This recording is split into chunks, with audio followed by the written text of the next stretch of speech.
தமிழகத்தில் குடியரசுத் தலைவர் ஆட்சியை கொண்டுவர முயற்சிகள் நடந்து வருவதாக விடுதலை சிறுத்தைகள் கட்சி தலைவர் திருமாவளவன் குற்றம் சாட்டியுள்ளார். பெரம்பலூரில் செய்தியாளர்களிடம் பேசிய அவர், யாருக்கு பெரும்பான்மை இருக்கிறதோ அவர்கள் ஆட்சி அமைக்க ஆளுநர் நடவடிக்கை எடுக்க வேண்டும் என்று தெரிவித்தார். மக்களால் தேர்ந்தெடுக்கப்பட்ட அதிமுக அரசு 4 ஆண்டு காலத்திற்கு தொடர வேண்டும் என்பது விடுதலை சிறுத்தைகளின் நிலைப்பாடு. ஆனால் அப்படி தொடர்வதற்கு இடம் கொடுக்காமல் இங்கே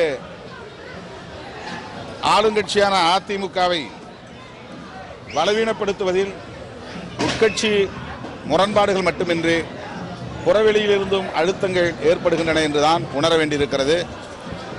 குடியரசுத் தலைவர் ஆட்சியை கொண்டு வருவதற்கோ அல்லது விரைவில் பொது தேர்தலை மக்களின் மீது திணிப்பதற்கோ ஒரு முயற்சி நடப்பதாகத்தான் என்ன தோன்றுகிறது.